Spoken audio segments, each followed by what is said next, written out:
I think the appointment, as John has said, has thrilled the base of the Republican Party, the Tea Party Republicans, the social conservatives, because Congressman Ryan is a certifiable right-wing ideologue, and so that's excited them. But I saw that kind of excitement 4 years ago, Anthony, when John McCain appointed Sarah Palin as well. There were huge crowds, much of the same kind of reaction, and I don't think it worked out very well.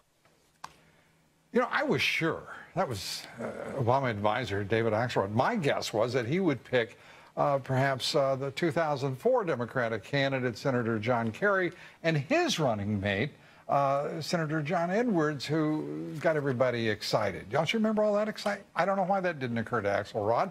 But as Axelrod was trying to spin Romney's new running mate, Congressman Ryan, as comparable to Governor Palin, you know, all I can say to that is good luck. The Alaska governor had 1 year and 10 months of experience when she was nominated for vice president. Ryan has 7 terms as a U.S. congressman. That's pretty impressive.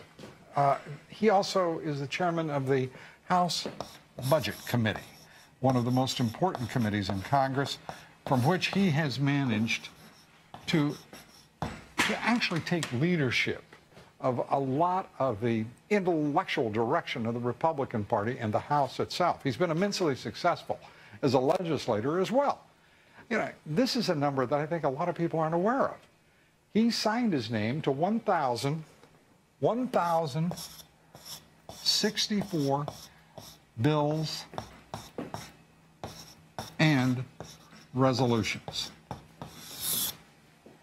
That's a lot. That is a very productive 14 years in Congress.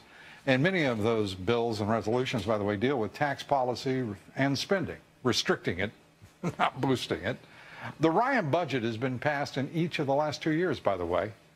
He has authored the budget. Now, if that's not impressive to you, think about this. The democratically controlled Senate has gone more than 1,200 days. Let's put that over here, 1,200 days.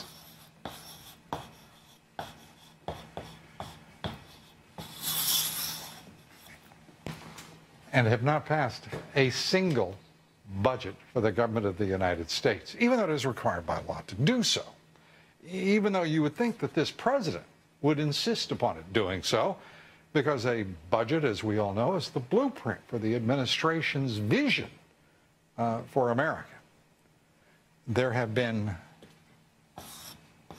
0 budgets. 0.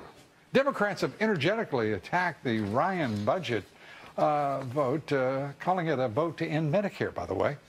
Those claims were dubbed. I think we should talk about that, because you're going to hear a lot about, we're going to talk a lot about Medicare, I have a feeling.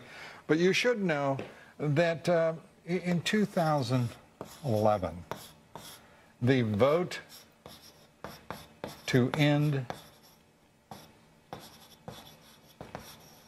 Medicare was the lie of the year. The lie of the year. And man, they're cranked up. I'm going to make you a wager here tonight. And if you will, just remember this. The lie of 2012 will be the Medicare lie again.